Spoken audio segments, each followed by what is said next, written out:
Sebutan New Guinea kepada pulau raksasa ini berasal dari kata Nova Guinea, yang dalam bahasa Spanyol berarti Guinea Baru. Hal ini disebabkan karena para pelaut Spanyol yang pertama-tama mendarat di Pulau Papua pada tahun 1582 melihat adanya kemiripan pantai Pulau Papua dengan pantai Guinea, sebuah negara di Afrika. Negeri Papua sangat terkenal akan kekayaan alamnya, dari emas, emas cair, minyak tanah, nikel, hingga kulit pohon masoi, dan lain-lain. Kekayaan alam ini mengundang penancapan peradaban kapitalisme besar-besaran oleh para pelaut Eropa, khususnya Belanda. Penancapan peradaban kapitalisme ini merupakan sumber konflik di tanah Papua di kemudian hari.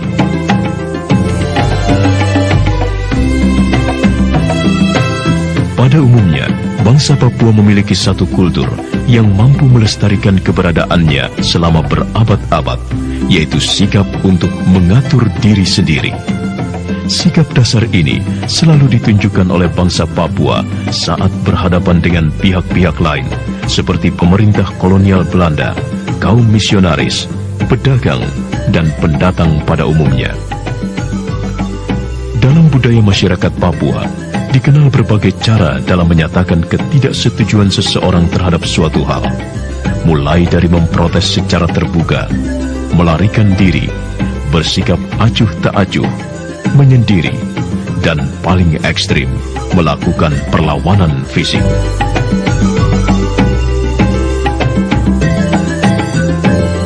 Pada tahun 1920, Hindia Belanda sudah berhasil mempersatukan teritorium di Pulau Papua. Keterlibatan PBB di Irian Barat dimulai pada tahun 1949 melalui pembentukan Komisi PBB untuk Indonesia. Komisi ini merancang pelaksanaan konferensi meja bundar di Belanda yang menghasilkan suatu persetujuan penyerahan kedaulatan dari Belanda ke Federasi Indonesia di bawah pimpinan Soekarno. Selama perundingan berlangsung, Belanda bersikeras mempertahankan kedaulatannya atas Irian Barat. Sebaliknya, Jakarta mengklaim bahwa Irian Barat adalah bagian integral dari Hindia Timur Belanda, dan karena itu harus menjadi bagian dari Indonesia.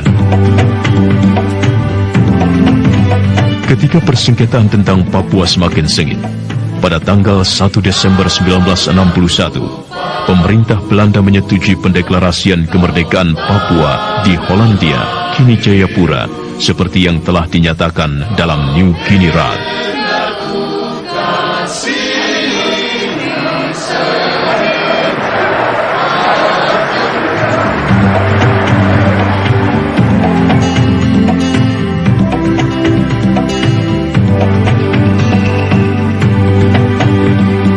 Pada tanggal 2 Januari 1962, terbentuklah Komando Mandala yang dipimpin Mayor Jenderal Soeharto untuk membebaskan Papua Barat. Akibatnya, pertempuran antara Indonesia dan Belanda kembali meletus. Maka pada tanggal 21 Februari 1962, Presiden Soekarno bertemu dengan John F. Kennedy, Presiden Amerika Serikat yang baru terpilih, untuk menyelesaikan masalah Papua. Atas tekanan Amerika Serikat, pada tanggal 15 Agustus 1962, pemerintah Belanda akhirnya bersedia menandatangani persetujuan dengan Indonesia mengenai penyerahan kedaulatan Papua Barat kepada pemerintah Indonesia. Persetujuan ini disebut dengan New York Agreement.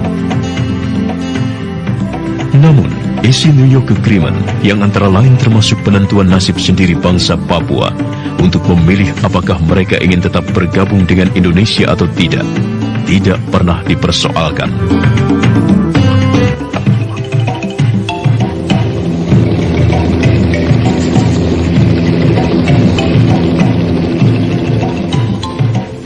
Pada bulan Agustus 1968, suatu tim PBB kembali ke tanah Papua yang telah diberi nama Irian Barat untuk membantu memberi pendapat dan terlibat dalam kegiatan penentuan nasib sendiri rakyat Papua.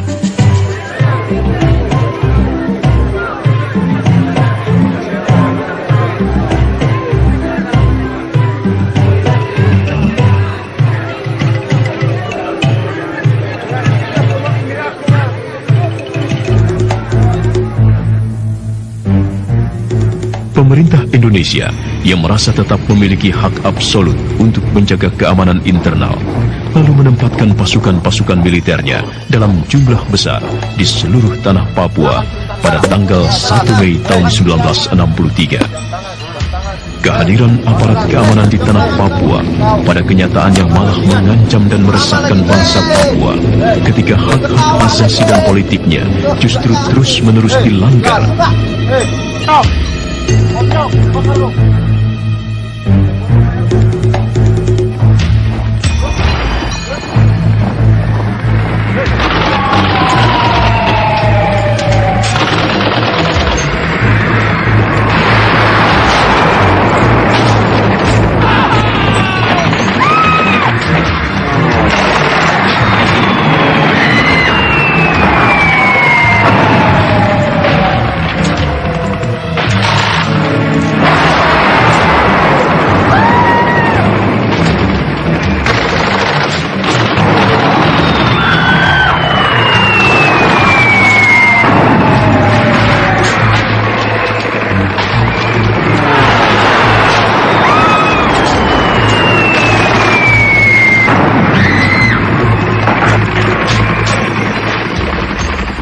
Gejolak pemisahan diri yang sebelumnya memang sudah berkembang pada sebagian masyarakat Papua atau yang disebut Organisasi Papua Merdeka atau OPM semakin lama semakin meluas dan diikuti oleh demonstrasi-demonstrasi kaum nasionalis. Pergerakan Organisasi Papua Merdeka dimulai pada tanggal 26 Juli 1965 di Manokwari yang dipimpin oleh Sersan Mayor Permenas Ferry Awom.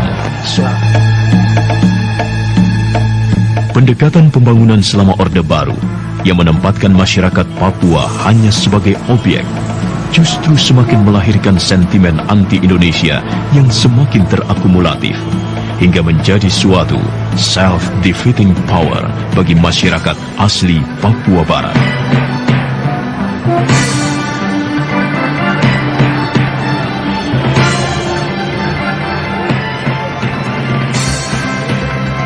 Akibatnya, rasa kehilangan harkat dan martabat masyarakat Papua sebagai manusia di tanahnya sendiri terasa semakin mengental, sehingga gejolak untuk memisahkan diri dari Negara Kesatuan Republik Indonesia terus meningkat tajam.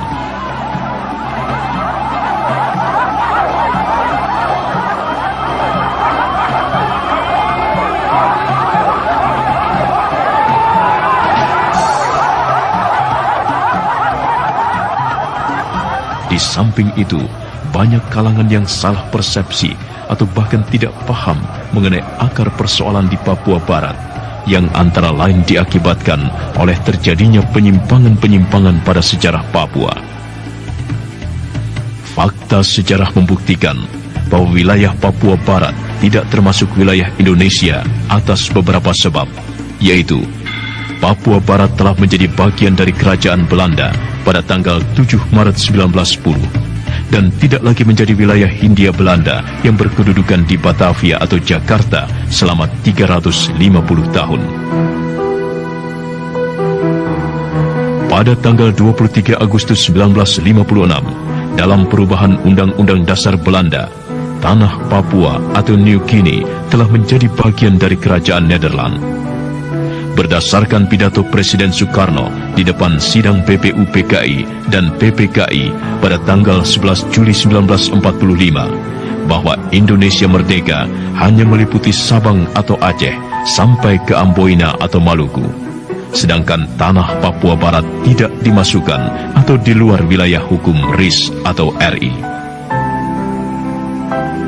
Bahkan dalam sidang-sidang tersebut, dengan tegas, Dr. Muhammad Hatta mengatakan, kemerdekaan RI hanya untuk rumpun bangsa Melayu, tetapi rumpun Melanesia tidak termasuk dengan alasan bahwa orang Papua masih terbelakang atau tertinggal. Biarlah nanti kemudian orang Papua menentukan nasibnya sendiri atau merdeka.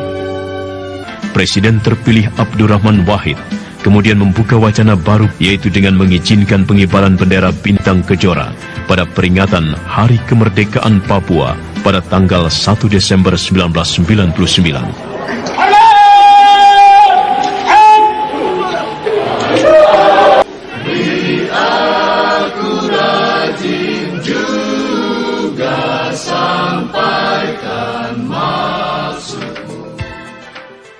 Maka berdasarkan fakta-fakta sejarah tersebut, dapat kita pahami bersama bahwa pendudukan Irian Barat oleh pemerintah Republik Indonesia menjadi bagian dari wilayah negara adalah hanya untuk kepentingan kekuasaan, politik, dan ekonomi.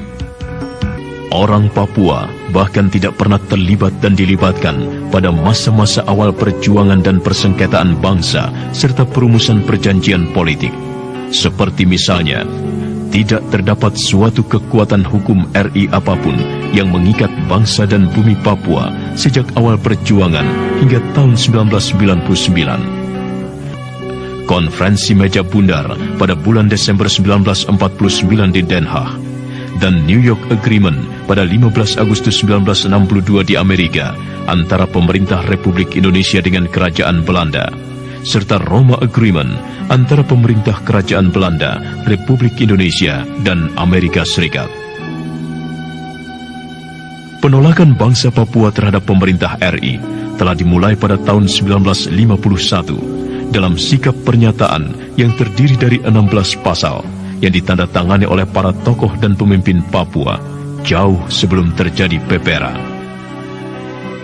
Rakyat Papua bahkan secara konstitusional telah mendirikan negara merdeka pada tanggal 1 Desember 1961 di Hollandia, kini Jayapura, yang dilengkapi dengan kelengkapan alat kenegaraan Papua Barat. Dalam Kongres ketiga Bangsa Papua di negeri Papua Barat, secara resmi kami mendeklarasikan bahwa bangsa Papua di negeri Papua Barat telah menyatakan kemerdekaan secara bertahap